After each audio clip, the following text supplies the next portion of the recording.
Filipenses 2:5.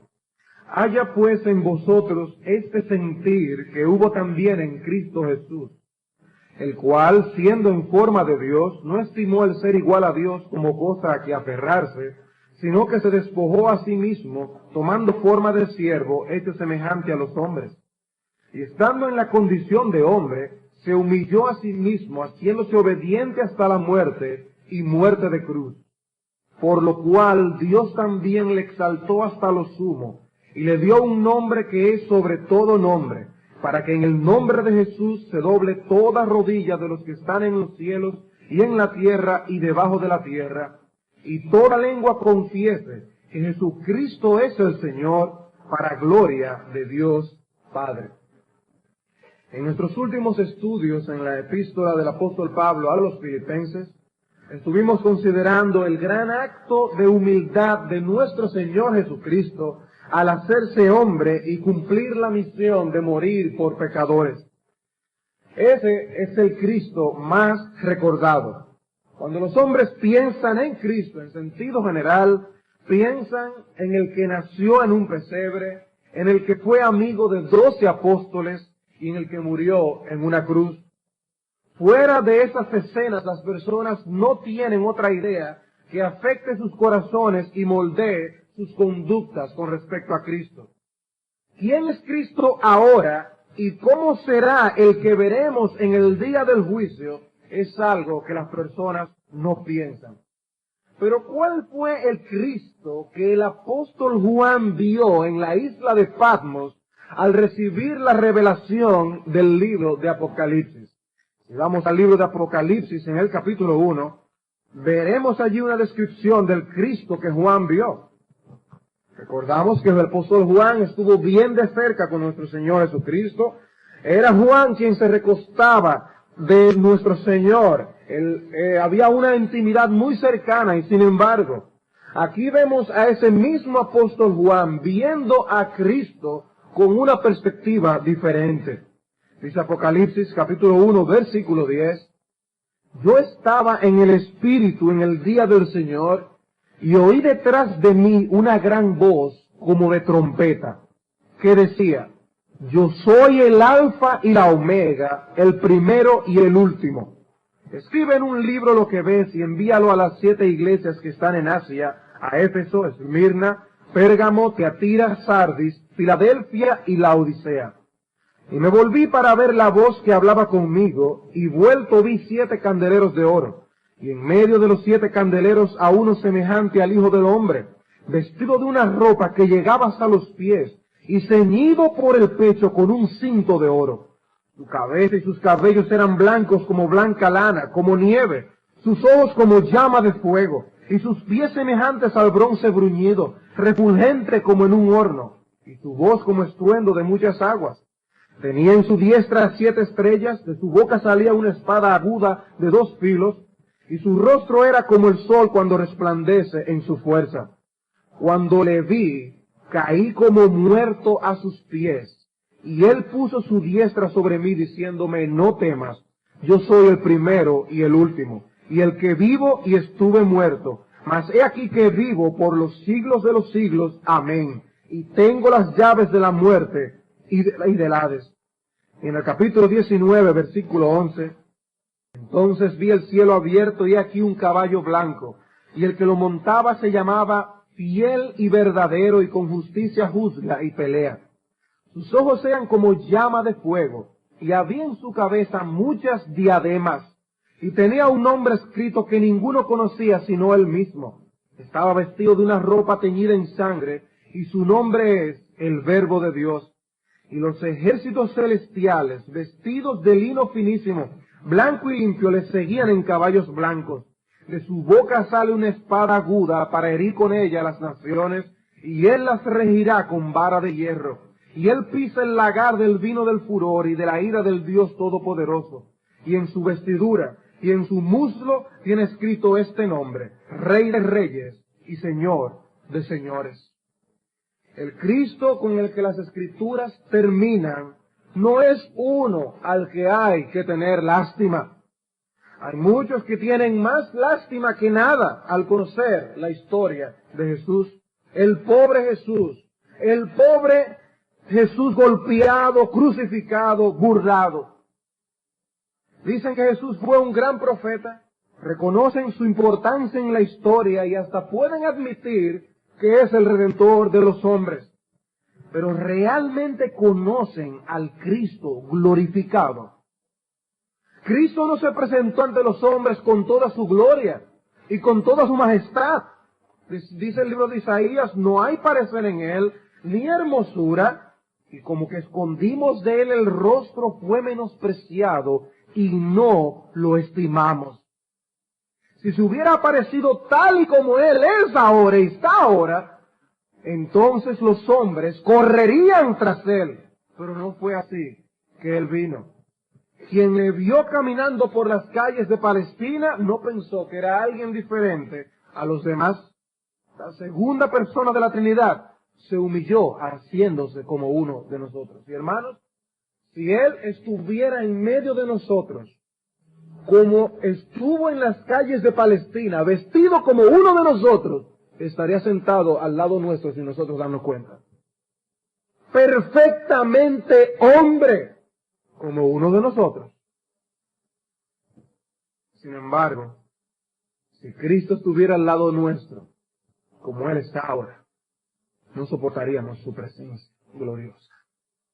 Y hermanos, ese es el Cristo con el que las Escrituras terminan. Ese es el Cristo que debe impregnar nuestras conciencias y nuestros corazones. Ese es el Cristo que hoy nos habla a través de su palabra y al Cristo que le debemos obediencia. Y esta porción del apóstol Pablo, escribiendo a los filipenses, habiendo descendido a las partes más bajas a donde Cristo se humilló, ahora nos eleva hasta los lugares más sublimes para que conozcamos al Cristo que es nuestro Dios. Después de mostrarnos su estado antes de la encarnación y su estado de humillación, ahora nos presenta su estado de exaltación. Veremos pues este pasaje en los versículos 9 al 11, viendo dos puntos.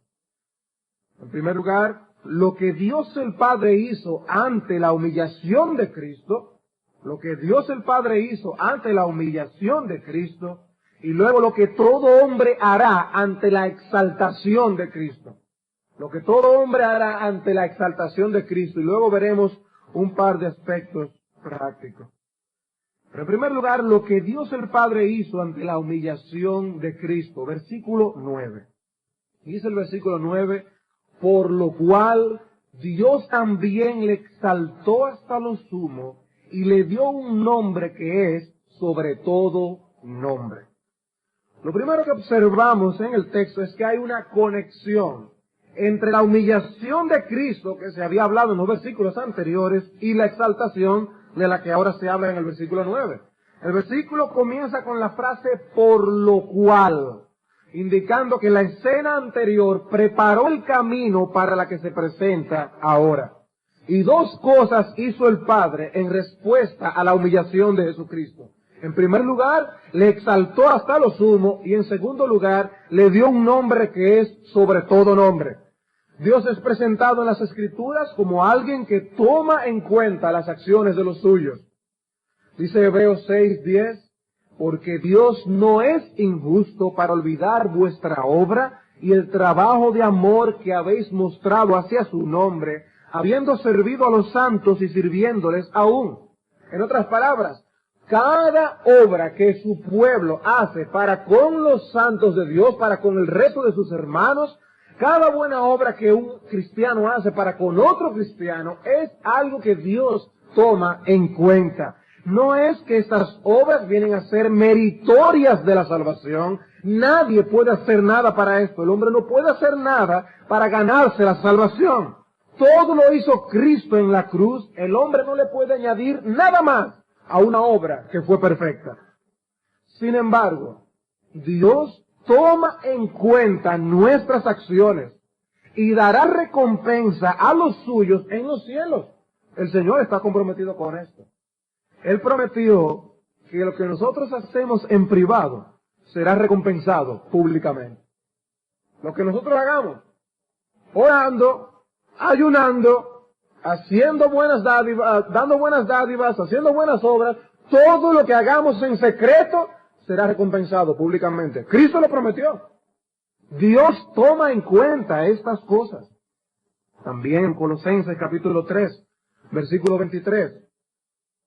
Y todo lo que hagáis, hacedlo de corazón, como para el Señor y no para los hombres, sabiendo que del Señor se recibiréis la recompensa de la herencia, porque a Cristo el Señor servís.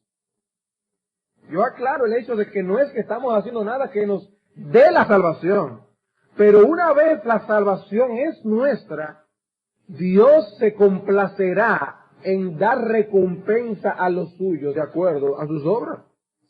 1 Corintios 9, versículos 16 y 17. Pues si anuncio el Evangelio, dice Pablo, no tengo por qué gloriarme, porque me es impuesta necesidad. Y ay de mí si no anunciare el Evangelio, por lo cual, si lo hago de buena voluntad, recompensa tendré. Pero si de mala voluntad, la comisión me ha sido encomendada. Si yo predico el Evangelio de buena voluntad, tengo recompensa. Tengo recompensa, decía el apóstol Pablo. Dios ha prometido recompensa. Y el asunto es, hermanos, y si Dios ha de recompensar a los suyos por sus buenas obras, lo cual de paso debe ser de ánimo y aliento para nosotros, para hacer estas, ¿no tomará en cuenta Dios la gran obra de su Hijo en la encarnación y su muerte en la cruz? Si Dios toma en cuenta la gran obra de los suyos para recompensarlo, ¿cuánto más no tomará en cuenta una obra perfecta de obediencia que hizo Cristo mientras estuvo en el mundo, en obediencia perfecta a la voluntad del Padre y muriendo en la cruz del Calvario por los suyos? ¿No tomará en cuenta Dios el Padre esto? Hermanos, al hacernos esta pregunta, tenemos que confesar que nosotros no podemos entender los misterios de las relaciones intertrinitarias de la deidad. No podemos comprender a plenitud cómo es esta relación, aún antes de la creación del mundo, después de la creación del mundo, luego en la eternidad, cómo es la relación entre el Padre y el Hijo y el Espíritu Santo. Entre el Padre y el Espíritu Santo no entendemos todos estos detalles. La Escritura nos da ciertas informaciones para que podamos entender.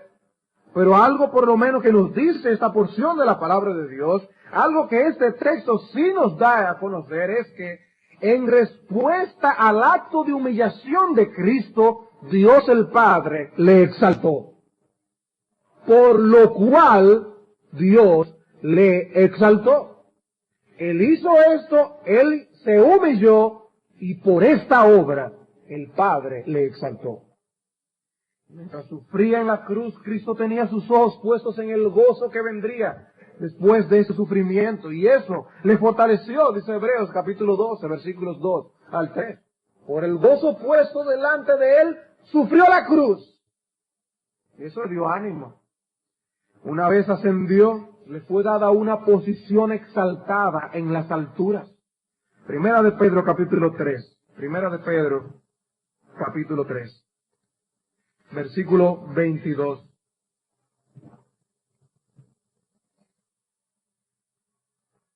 Hablando de Jesucristo en el versículo 21 dice, quien habiendo subido al cielo está a la diestra de Dios y a él están sujetos ángeles, autoridades y potestades. La ascensión se relaciona con el estado de exaltación de nuestro Señor Jesucristo. Él resucitó, lo menciona en el versículo 21. Ahora, este mismo fue quien ascendió. Está a la diestra de Dios y a él están sujetos los ángeles, autoridades y potestades. Él mismo fue que dijo en Mateo 28, 18, toda potestad me es dada en el cielo y en la tierra.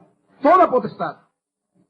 Y esta frase le exaltó hasta lo sumo que aparece en nuestro texto en Filipenses. Es bien enfática.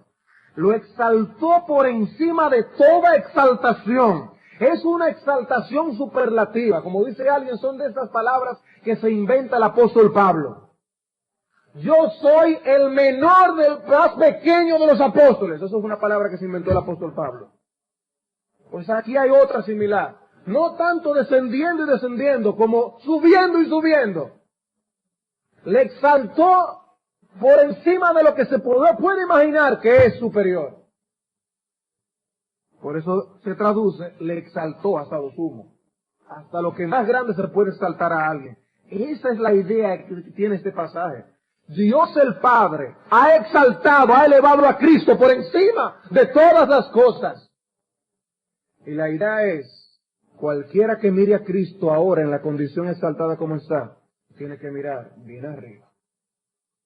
A Cristo no hay que mirarlo con ojos de conmiseración, pena y lástima. Las personas tienen una imagen grabada de un Cristo sufriente. Y debemos pensar en los sufrimientos del Señor, porque Él murió por nosotros en la cruz. Pero si debemos pensar realmente en su condición actual y presente, Él está exaltado, glorioso, por encima de las alturas. Y las personas tienen que hacer reverencia ante la grandeza de nuestro Señor Jesucristo. Eso es lo que el Padre busca en esta declaración. Cristo se humilló descendiendo al estado más humilde, pues Él fue exaltado por el Padre a la posición más gloriosa. Efesios capítulo 4. Efesios capítulo 4, versículo 9.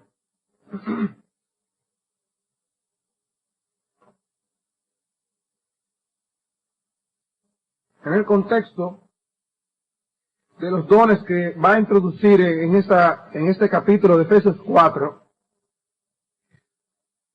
cita la Escritura en el versículo 8, por lo cual dice, subiendo a lo alto llevó cautiva la cautividad y dio dones a los hombres. Y ahora pasa a explicar esta expresión, versículo 9. Y eso de que subió, ¿qué es? Sino que también había descendido primero a las partes más bajas de la tierra, su humillación. El que descendió es el mismo que también subió por encima de todos los cielos para llenarlo todo. Y está de nuevo contrastando su humillación con su exaltación. Este que descendió a las partes más bajas de la tierra, el que se hizo como uno de nosotros, el que hubiera sido considerado simplemente como un hombre y nada más, como fue considerado por muchos, ese fue el mismo que Dios el Padre exaltó hasta lo sumo. En su resurrección, Cristo fue exaltado por encima de la tumba, por encima de la muerte. En su ascensión fue exaltado por encima de la tierra. Y al sentarse a la diestra de Dios, fue exaltado por encima de los cielos. Fue exaltado, exaltado y exaltado por Dios el Padre. Cuando se piensa de Cristo, ese es el Cristo que viene a tu mente. Cuando tú piensas en Cristo, piensas en un Cristo glorioso. ¿Piensas en un Cristo que está sentado a la diestra de la majestad en las alturas? ¿O en un Cristo que más bien lo que da es lástima? Y ese es uno de los efectos que tiene hacer imágenes de Cristo.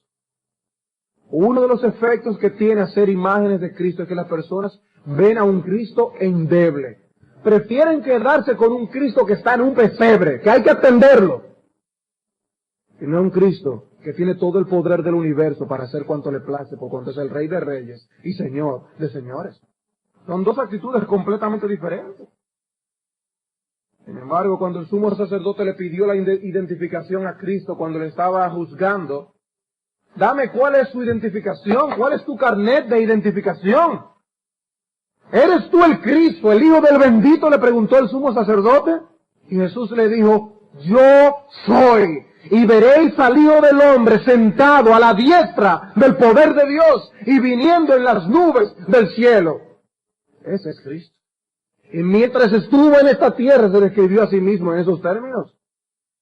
Al hacerse hombre se hizo un poco menor que los ángeles, pero fue exaltado, y cuando fue exaltado se le dio una posición que a ningún ángel se le dará jamás. Hebreos capítulo 2. Dice el Hebreos 2, 9. Pero vemos a aquel que fue hecho un poco menor que los ángeles, a Jesús, coronado de gloria y de honra a causa del padecimiento de la muerte, para que por la gracia de Dios gustase la muerte por todos. En su encarnación fue hecho un poco menor que los ángeles. Pero ¿qué vemos en el capítulo 1, versículo 13? Pues ¿a cuál de los ángeles dijo Dios jamás, siéntate a mi diestra hasta que ponga a tus enemigos por estrado de tus pies? ¿No son todos espíritus ministradores enviados para servicio a favor de los que serán herederos de la salvación? Los ángeles son servidores de los herederos de la salvación, pero a ningún ángel se le ha dicho, siéntate a mi diestra. Y cuando Cristo ascendió, Él fue y ascendió y se sentó a la diestra de la majestad en las alturas. Pero no solo Él fue exaltado, dice la Escritura, hasta lo sumo. Dice que también Dios el Padre hizo otra cosa más.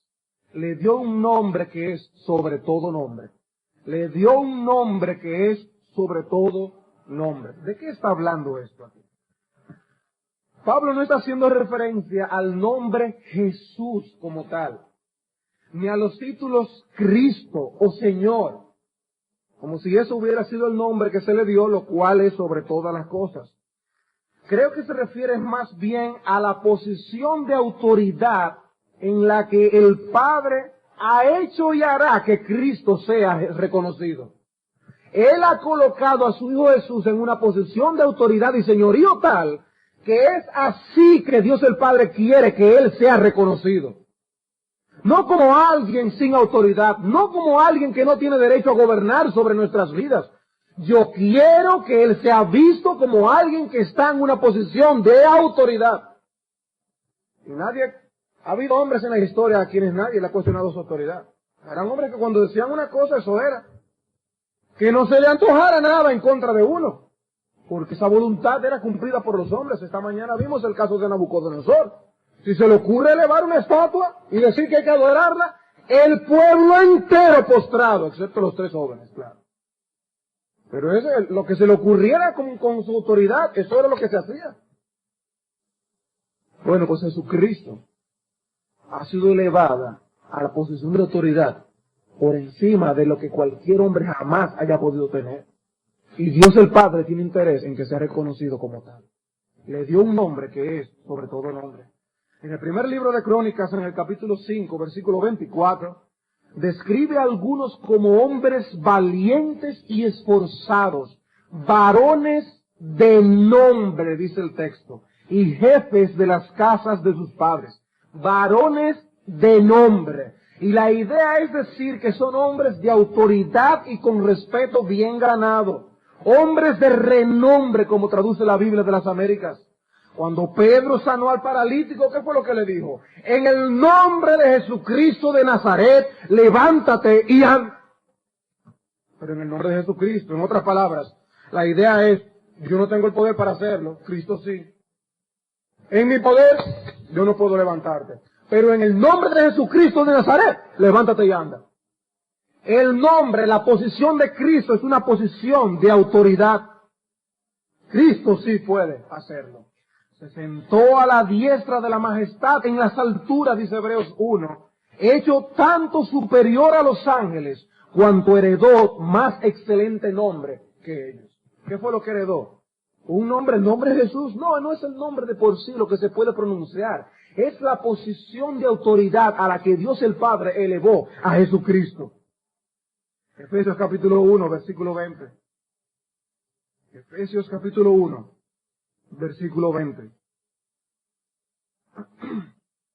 Hablando de la fuerza y el poder de Dios que operó en Cristo en la resurrección y que opera en los creyentes para salvación, dice Efesios 1:20, la cual operó en Cristo, resucitándole de los muertos y sentándole a su diestra en los lugares celestiales. He aquí el acto de exaltación. He aquí el acto de darle un nombre que es sobre todo nombre. ¿Y qué pasa con esto? Dice el versículo 21 describiendo. Sobre todo principado y autoridad y poder y señorío. Y sobre todo un nombre que se nombra, no solo en este siglo, sino también en el venidero. Y sometió todas las cosas bajo sus pies y lo dio por cabeza sobre todas las cosas a la iglesia. Pero ¿qué es lo que hizo Cristo? ¿Qué es lo que hizo Dios el Padre? Cuando sienta a su Hijo a su diestra, le está elevando por encima de cualquier autoridad. En el ejército hay diferentes niveles de autoridad. Un teniente puede darle órdenes a un sargento. Pero ese teniente no le puede dar órdenes al coronel. Hay niveles de autoridad. Y lo que está diciendo este pasaje es, Cristo fue puesto en una posición de autoridad que no tiene a nadie por encima. Él es la cabeza de sobre todas las cosas de la iglesia, dice. Él fue puesto sobre todo principado y autoridad y poder y señorío. ¿Hay algún señorío? Él está por encima. ¿Hay alguna autoridad? Él la sobrepasa. Y no solo en este siglo, sino también en el venidero. Y sometió todas las cosas bajo sus pies. Y lo dio como cabeza de la iglesia. Y es una frase interesante. En esta exaltación, y que Dios lo haya puesto como cabeza de la iglesia, ¿qué implica?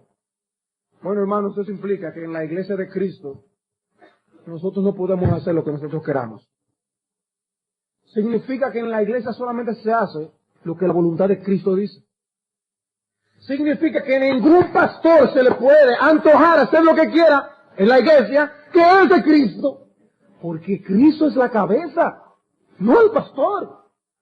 No, pero es que la mayoría de los hermanos piensa que se debe hacer esto, así, así, así. Está en la Escritura, Cristo lo mandó. En la iglesia, hermanos, se hace lo que Dios manda, lo que Cristo ordena. No es como a las personas se le antoja, es que yo me siento mejor cuando las cosas se hacen así. Y si en la iglesia se hiciera esto o aquello, la pregunta es, ¿lo mandó Cristo? ¿Lo mandó Cristo? Hermanos, en la iglesia se hacen las cosas como Cristo manda. Como Cristo manda. Ahora mismo hay personas que quieren hacerse miembros de la iglesia.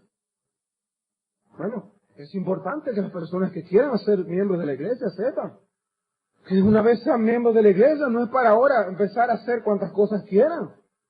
Por eso nosotros tomamos el cuidado al entrevistar a los hermanos, de preguntar y ver qué es el concepto que tienen de lo que es la iglesia y de lo que va a implicar el que ellos sean parte de la membresía de la iglesia. ¿Por qué? ¿Por qué este cuidado? Porque no es nuestra iglesia. Es la iglesia de Cristo. Él es la cabeza. Él es la cabeza. Y hermanos, no deberíamos entonces hacerlo con cuidado. No deberíamos tener cuidado con eso. Claro, claro que sí. Obviamente que sí. Porque Cristo después llamará a cuenta a los pastores por lo que hicieron con tu iglesia. Cristo llamará a cuenta. Todo lo que la iglesia hace, lo hace en obediencia a la cabeza. ¿Cómo nos reunimos? Nos reunimos en el nombre de Cristo. Mateo 18:20. Nos reunimos en el nombre de Cristo. No podemos llamar, vamos a reunirnos porque queremos.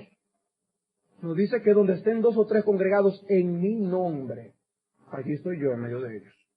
O sea, la autoridad para nosotros reunirnos es en la autoridad de Cristo. Él nos llamó a reunirnos. Es la idea. Esa es la idea. Todas las oraciones son elevadas en el nombre de Cristo.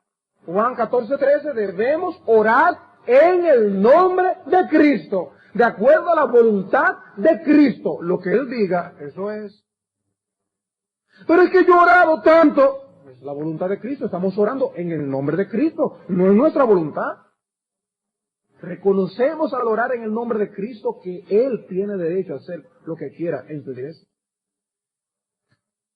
Los actos disciplinarios en la iglesia son hechos también en el nombre de Cristo. Dice el apóstol Pablo en 1 Corintios 5:4, en el nombre de nuestro Señor Jesucristo, reunidos vosotros y mi espíritu con el poder de nuestro Señor, el tal se ha entregado a Satanás para destrucción de la carne, a fin de que el espíritu sea salvo en el día del Señor Jesús. ¿Cómo se lleva a cabo cualquier acto disciplinario en la iglesia? En el nombre de Cristo. No tenemos autoridad particular, es la autoridad de Cristo.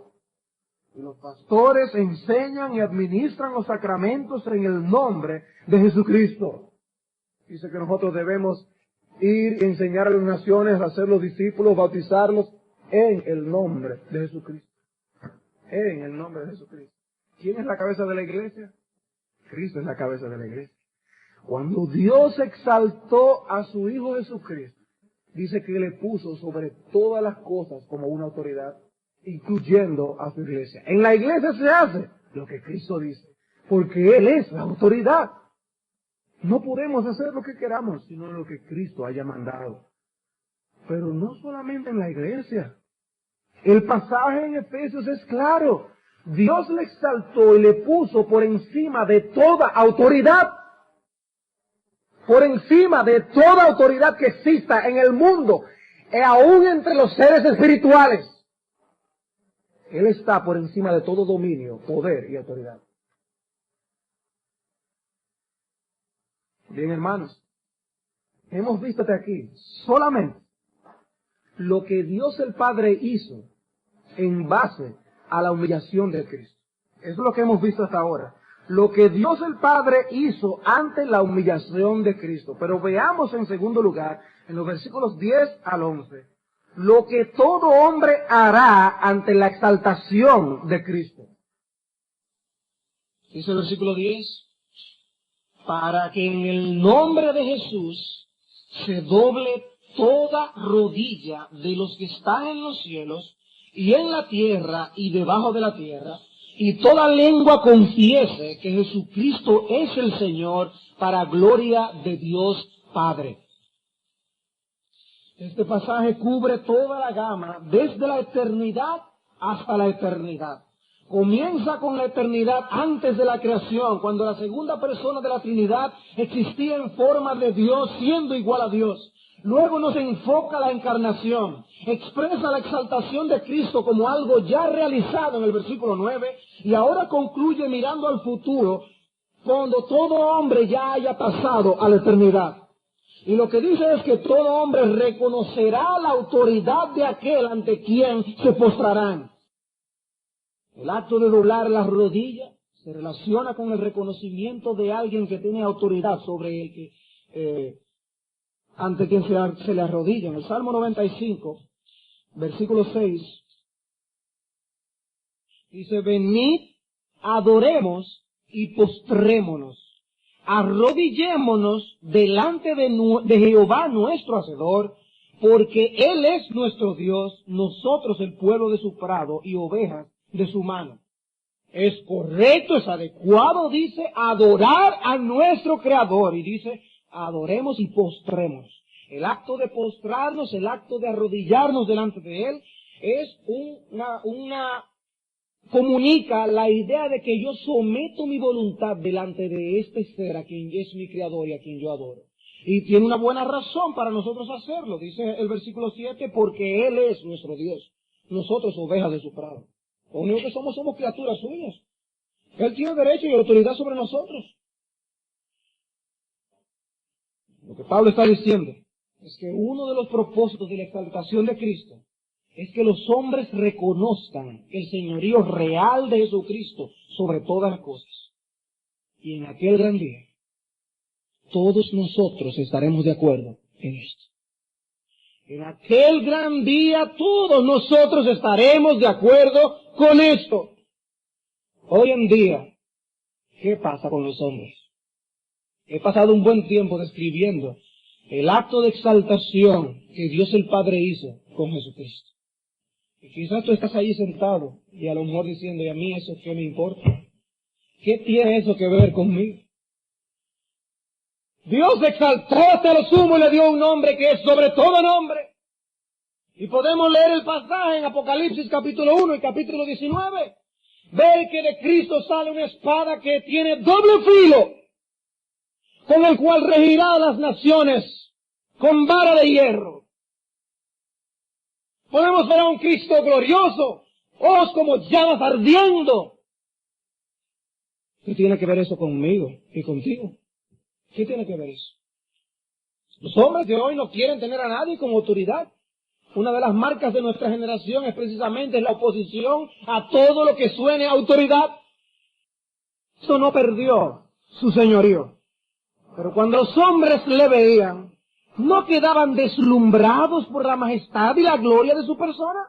Veían a un hombre como ellos. Pero cuando le vemos en gloria, no quedará duda alguna sobre quién tiene derecho sobre quién. En aquel día, cuando estemos delante de su presencia bendita y gloriosa, Nadie dudará sobre el hecho de yo, si yo debí someter mi voluntad a la voluntad de Él. La palabra de Dios dice, es lo que uno muchas veces lleva al oído de las personas. Es lo que uno utiliza para llevar la palabra de Dios a los hijos. Es lo que uno utiliza para decir a los hombres, Dios tiene derecho sobre ti. Pero los hombres no quieren tener ese derecho. Eso es lo que dice la Biblia. Eso es lo que dice la Biblia. Pero otra cosa es lo que yo quiero hacer. Nadie quiere tener a alguien sobre él, señoreando, gobernando. Cuando le veamos en gloria no quedará duda sobre quién es Rey de Reyes y Señor de Señores. Por eso el apóstol Pedro le dijo a los judíos que habían crucificado a Jesucristo: sepa pues ciertísimamente toda la casa de Israel que a este Jesús a quien vosotros crucificasteis, Dios le ha hecho Señor y Cristo. Busquen en Génesis capítulo 41 por un momento. Génesis capítulo 41, versículo 40 al 44. En el contexto, tenemos a Faraón exaltando a José, poniéndole en una posición de autoridad en el reino de Egipto. Génesis capítulo 41, encontramos a Faraón cuando exalta a José en el reino de Egipto y dice, tú estarás sobre mi casa y por tu palabra se gobernará todo mi pueblo. Le está dando mucha autoridad. Solamente en el trono seré yo mayor que tú. Dijo además Faraón a José, he aquí yo te he puesto sobre toda la tierra de Egipto. Entonces Faraón quitó su anillo de su mano y lo puso en la mano de José y lo hizo vestir de ropas de lino finísimo y puso un collar de oro en su cuello y lo hizo subir en su segundo carro y pregonaron delante de él, doblad la rodilla, y lo puso sobre toda la tierra de Egipto. Y dijo Faraón a José, yo soy Faraón y sin ti ninguno alzará su mano ni su pie en toda la tierra de Egipto. ¿Oigan eso?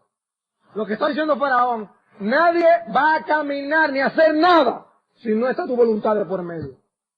Eso es un reconocimiento de la autoridad que ese hombre iba a tener. Lo que él dijera, eso sí iba a hacer. Y aquí el Señor dice que en aquel día habrá un reconocimiento así delante de Cristo. Todo hombre se va a postrar.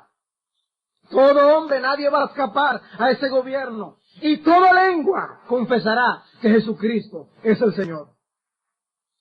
El confesar en las Escrituras no es meramente pronunciar ciertas palabras o afirmar una determinada declaración de fe. Confesar en las Escrituras es la expresión verbal de una realidad correspondiente en el corazón. De manera que no es yo decir verbalmente, Jesús es el Señor. Ya, yo voy a estar bien con eso. Sino que habla de un reconocimiento real y profundo en el corazón. Y expreso con mis labios lo que yo creo de todo corazón, que Él es el Señor. En Romanos capítulo 10 aparece esta verdad, Romanos 10:8.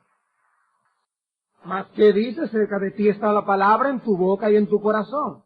Esta es la palabra de fe que predicamos, que si confesares con tu boca que Jesús es el Señor y creyeres en tu corazón que Dios le levantó de los muertos, serás salvo. Porque con el corazón se cree para justicia, pero con la boca se confiesa para salvación.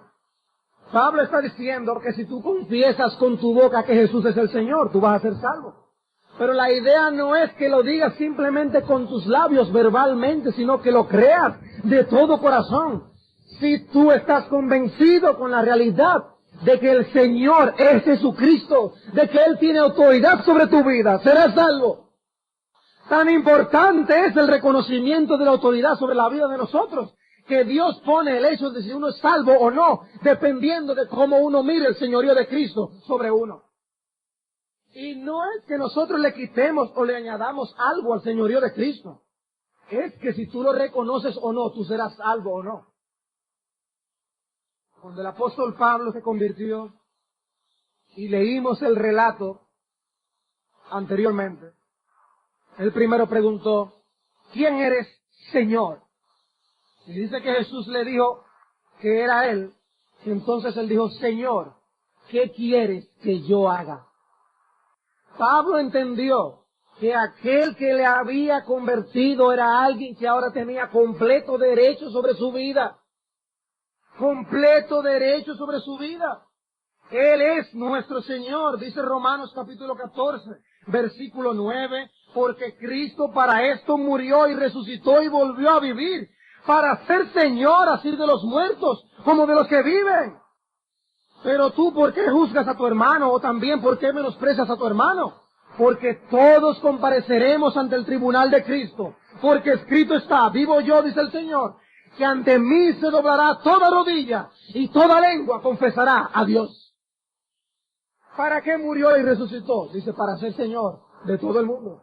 De todo el mundo. Hermanos, es suficiente que Cristo diga las cosas una sola vez.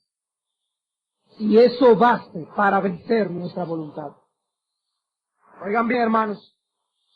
Es suficiente que Jesucristo diga las cosas una sola vez. Y eso mueva nuestra voluntad para cumplir con lo que Él quiere. No tiene que repetir las cosas. ¿Cómo trabajamos nosotros con nuestros hijos? Nosotros queremos que obedezcan a la primera vez. A la primera vez. Pues de la misma manera, Cristo espera obediencia de nosotros a la primera vez que nos digan las cosas. Pero es así que tú obedeces. Es así que tú obedeces a la voz de Cristo. Doy gracias al Señor por la clase que oímos en la hora anterior, porque preparó el ambiente para todo eso. Varios versículos que no voy a tener que citar porque ya fueron citados. Pero hermanos, ¿cómo es nuestra obediencia para Cristo? Cristo es nuestro Señor. Él tiene derecho sobre nuestras vidas. ¿No crees tú que estás pataleando demasiado cuando tú oyes que Dios quiere para ti que tú hagas esto o lo otro? ¿No crees tú que estás complicándote la vida?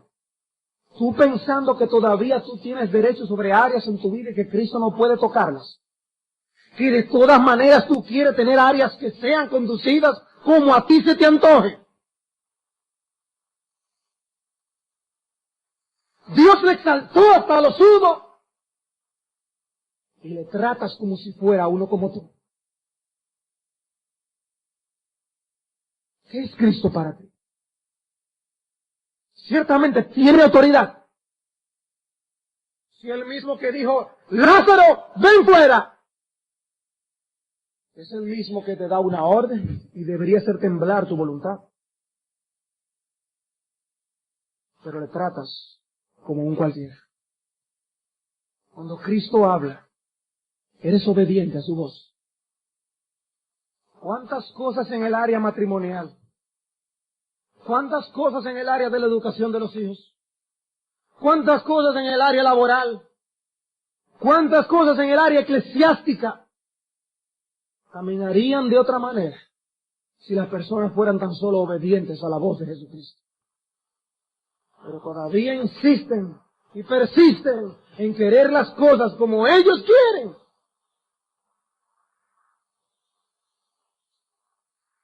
Y después están las lágrimas. Después hay que recoger los pedazos que hay en el piso. Porque simplemente la voz de Cristo ha sido pisoteada. Dice Hebreos capítulo 5, versículo 9, que Él es autor de eterna salvación a los que le obedecen. A los que le obedecen. ¿Por qué me llamáis Señor, Señor, y no hacéis lo que yo digo? Lucas 6, 46. ¿Por qué? ¿Por qué me llaman Señor si no van a hacer lo que yo digo? ¿Cuál es el propósito? Dice un comentarista, considera que los pecados de los cristianos son más grandes que los judíos contra Cristo. Ellos pecaron contra Cristo en su estado de humillación, pero nosotros pecamos contra Cristo, quien ahora está exaltado a la diestra de Dios. Hermanos, es cierto.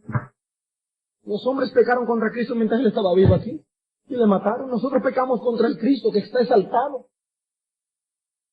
Lo que el pueblo de Dios hará en el cielo será completamente reconocer y sin pecado que Él tiene señorío sobre nosotros. Cuando uno lee el libro de Apocalipsis en el capítulo 4 y en el capítulo 5, ¿qué es lo que hacen los santos en el reino de los cielos? Atribuir honra, gloria y poder al Señor, al que vive por los siglos de los siglos. Todos los seres vivientes decían amén. Eso es lo que todos los santos van a hacer en el reino de los cielos. Reconocer el señorío de Cristo. Hermanos, es aquí ahora que debemos manifestar ese señorío en la práctica de nuestras vidas. Escúchame ahora, joven, unas palabras para los jóvenes. Aunque aquí parece que tartamudeas, cierras los dientes con fuerza, para no tener que admitir el señorío de Jesucristo sobre tu vida. Aunque ahora procuras por todos los medios conseguir la supuesta libertad de hacer todo cuanto te place, como si eso fuera la felicidad, créeme que viene el día cuando tendrás que admitir lo que tanto rechazaste en esta vida.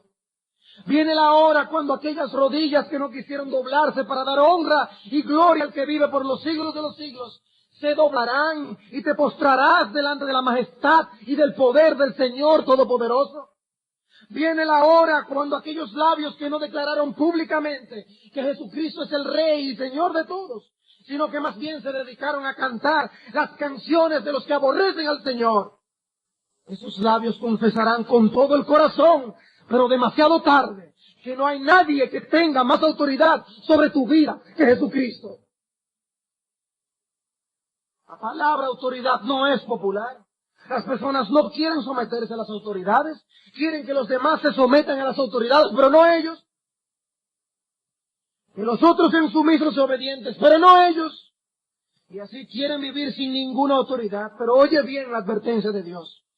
Vive sin el reconocimiento de la autoridad de Dios sobre tu vida y tendrás que admitirla luego, únicamente es para ser apartado eternamente de la presencia de Dios y para el castigo eterno. ¿Recuerdas lo que los soldados hicieron con Jesús cuando le tenían en el pretorio? Dice la Escritura que los soldados romanos le vistieron como un rey payaso para burlarse de él. Le vistieron de púrpura como los reyes. Le pusieron una corona, pero de espinas. Le hacían saludos como a un rey. Dice, salve rey de los judíos. Y puestos de rodillas le hacían reverencias, dice la Escritura. Y en el día del juicio esos mismos soldados se postrarán, pero de corazón, para dar gloria a Dios, reconociéndole como su verdadero Señor y Dios, para luego ser arrojados al infierno. Aquí puedes estar haciendo mímicas con tus labios. Porque cuando uno contempla el corazón de algunos de acuerdo a lo que revelan sus labios, no hay vida. No hay nada que glorifique a Cristo. Tartamudeando con los labios. No se atreven a proclamar a Cristo en las calles. Tienen vergüenza delante de sus amigos. Pero si vieras a Cristo exaltado en su gloria, sentado en el trono, en la majestad de las alturas, te enorgullecerías de tener a Jesucristo como tu Rey y tu Señor. Sin embargo, tarde o temprano lo admitirás. Tarde o temprano lo admitirás. Jovencito, ¿qué es lo que tú quieres de la vida, joven?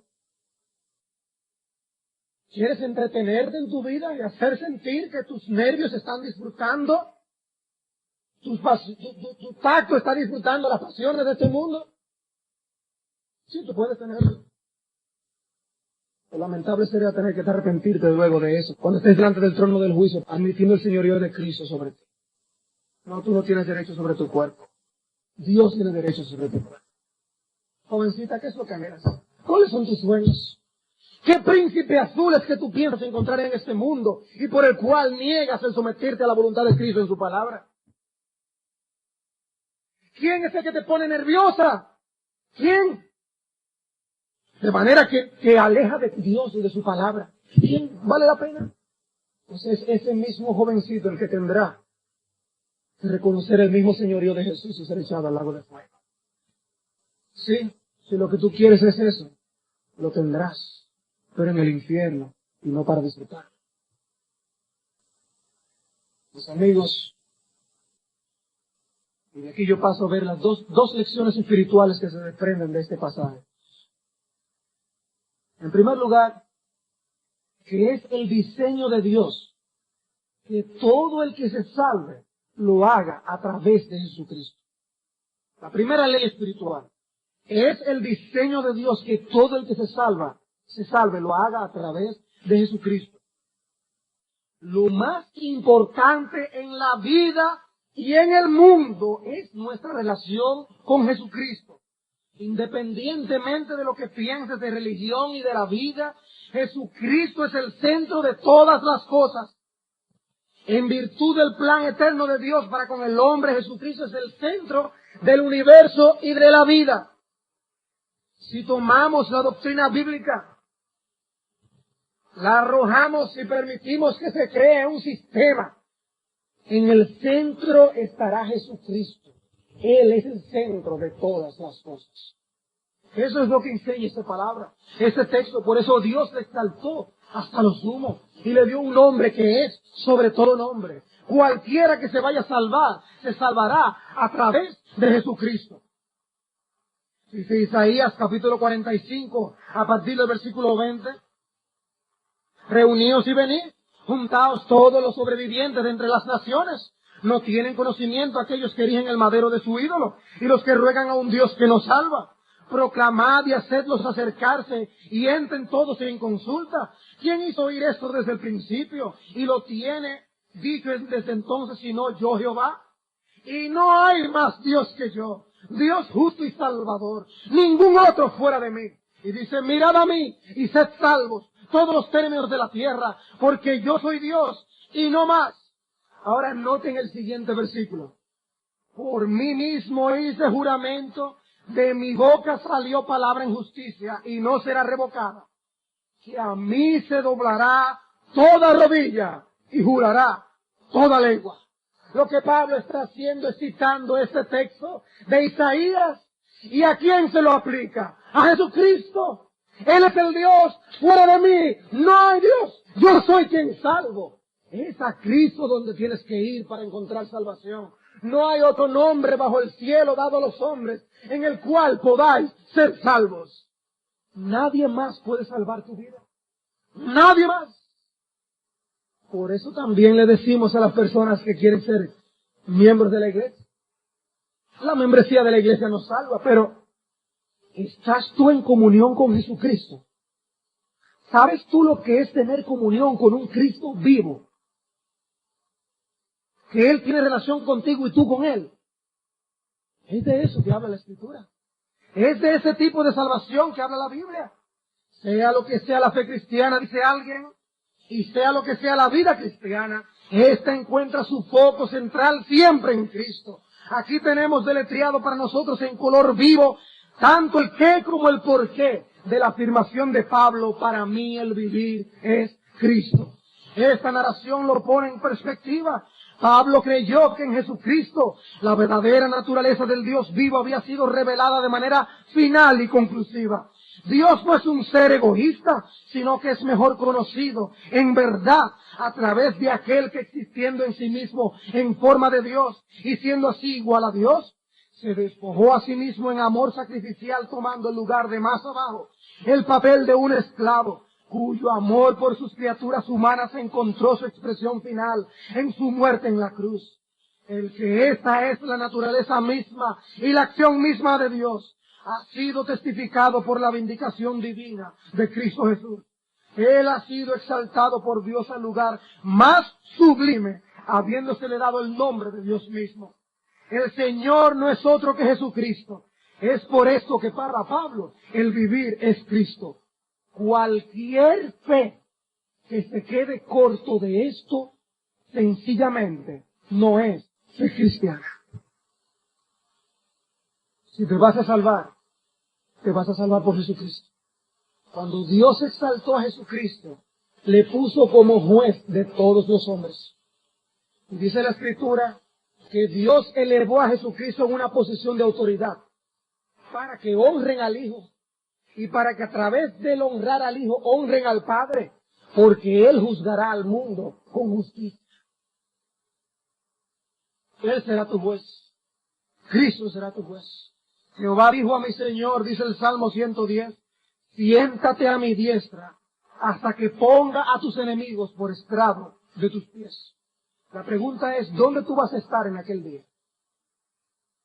¿Junto a Cristo reinando o al estrado como uno de sus enemigos? Todos los que no toman voluntariamente el yugo de Cristo ahora serán finalmente llevados a reconocer la majestad y la autoridad de Jesucristo. No ya como amigos, sino como enemigos. Dice segunda de Pedro capítulo 2, versículo 9 al 10. Que sabe el Señor librar de tentación a los piadosos, pero reservar para el castigo a aquellos que desprecian el señorío. Si tú desprecias el señorío de Jesucristo, ya tienes un castigo reservado para ti. El versículo es crudo, pero son las palabras mismas de Jesucristo las que dijeron por medio de la parábola de las 10 minas.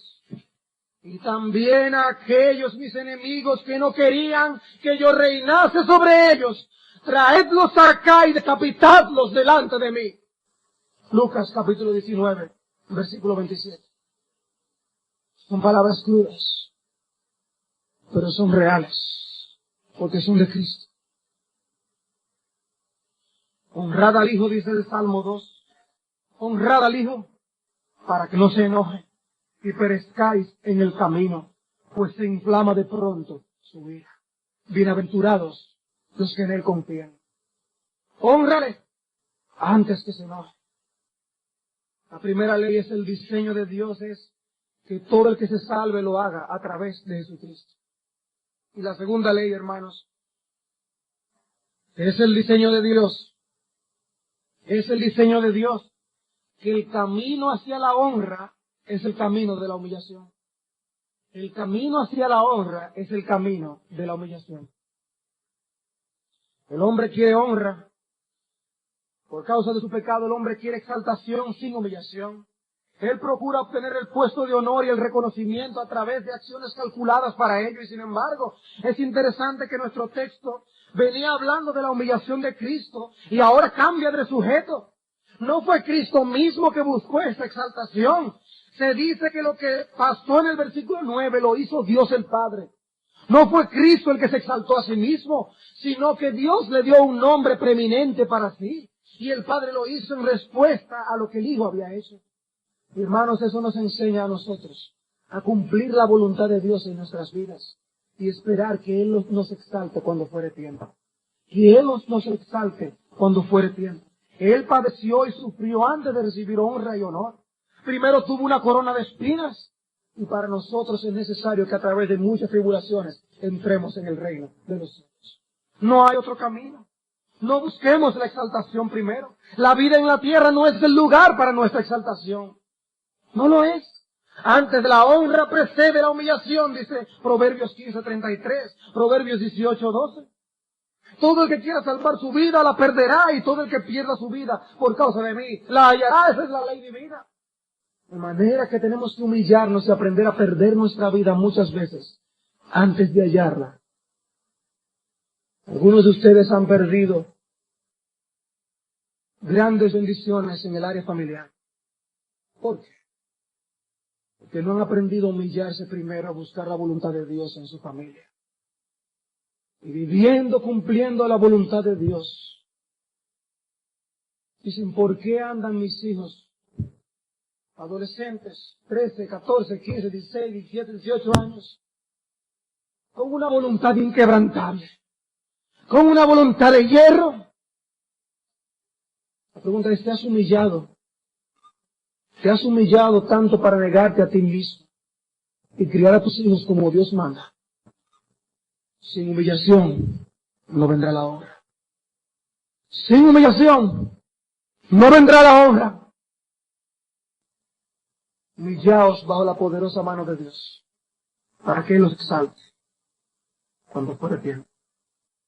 Hermanos, Aprendamos a esperar en Dios, para que Él tenga misericordia de nosotros. Y estas palabras las digo tanto a las personas que nos visitan, como a nuestros hermanos. El Señor dijo, venid a mí, todos los que estáis trabajados y cargados, y yo os haré descansar. Llevad mi yugo. Hay que llevar el yugo de Cristo. Hay que llevar el yugo de Cristo. Llevad mi yugo sobre vosotros y aprended de mí, que soy manso y humilde de corazón, y hallaréis descanso para vuestras almas, porque mi yugo es fácil y ligera mi carga. Que Dios nos bendiga, permitiendo imitar el ejemplo de nuestro Señor en su humillación, para esperar la exaltación del Padre cuando llegue tiempo.